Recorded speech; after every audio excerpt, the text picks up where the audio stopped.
Welcome back to finals day here at Honolulu Bay for the Beachwaver Maui Pro. Carissa, one of the most decorated athletes in the world, a three-time world champ, two-time event winner, headlines the heat with Paige Hareb. Paige Hareb turning in her best result of the season. Found out she was re-qualifying on the qualifying series, and we've seen this happen a lot, Potts, where then that frees up your surfing. You're not surfing nervous for a big result.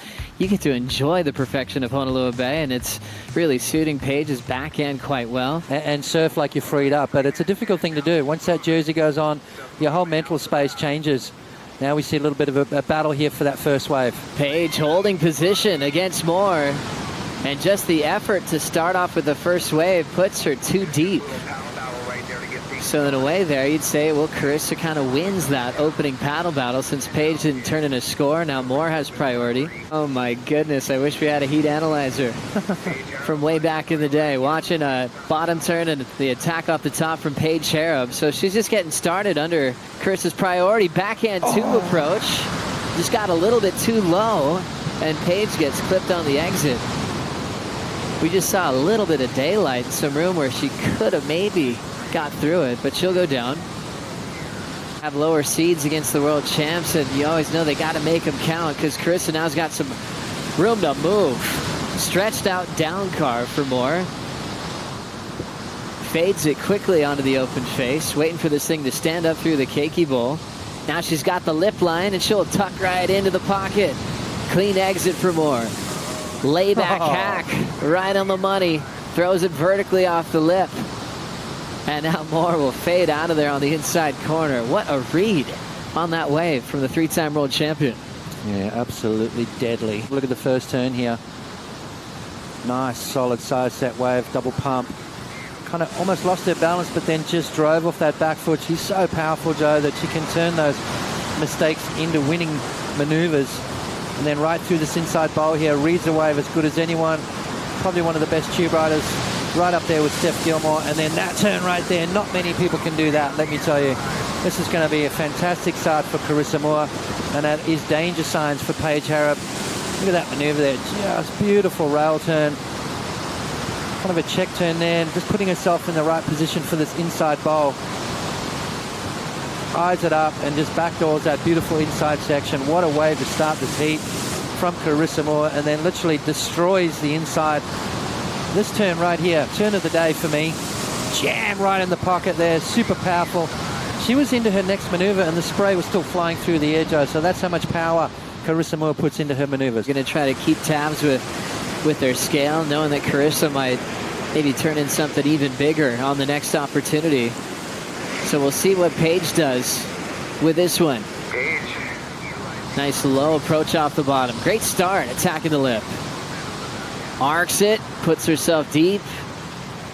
Got a little caught up in the whitewater, but that'll put her in great timing for the lip to hit.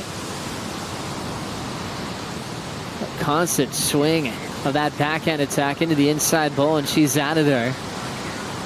So Hareb looking sharp, recovering from the rib injury that she suffered halfway through the year in Cabo San Lucas. Unfortunately, she had to miss J-Bay, and that was just painful for Paige. A lot of round two losses this year, and then went on to win a QS after recovering from the rib injury. And this is her best wave so far. Yeah, by far her best wave, and you know what, Paige has improved her performance so much over the last few years. Backhand attack, I mean, to get up and around that section and then finish off with some big turns, I think I like it. I like the energy that she brings through this wave. I like the amount of maneuvers that are done. And it's not like we count maneuvers in the sport of surfing. It's not like how many turns did you do on that wave is going to equal how many points you get. It's the severity of each maneuver, and I think she did well on that wave. And that is painful for a competitor and the caddies. And the commentators. Watching that wave go unridden. We had a bunch of those yesterday. That's going to open up some room for Carissa Moore out the back. Beautiful. Front side carve. She'll slam on the brakes for the pit. Couldn't help herself on that one. Didn't get barreled, so back to business on the open face. Double up wave. You can see her just go over that ledge. Beautiful opening maneuver. And then she saw this wave starting to funnel out. A little bit of a pocket ride there. Great positioning there from Carissa. And now she starts to hit the gas down the inside. Knows that she needs something special. Really hooking into that last maneuver there. To the pit, she'll go down. Paige with the wall already breaking at her heels. She's going to have to step off. So Carissa had the 7.33, that single score. Paige with 2 waves, the 5.93 her best, had the lead.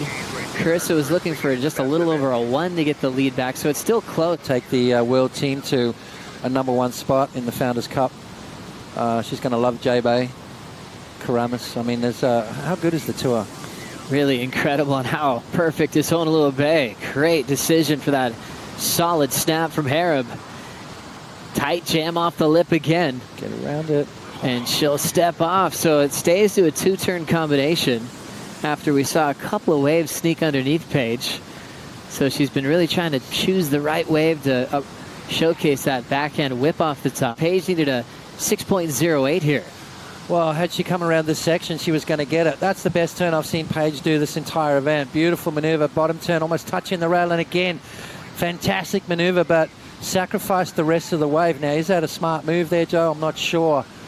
I would have liked to have seen her maybe connect more down the line and get around that section, but really focusing on those 2 turns. It's going to be a solid score. I think quite possibly her best score. And it's really interesting because the judges know what is possible with the set waves. I'm with you on that one, Potts. Watching Carissa Moore. Nice, clean, sweeping cutback.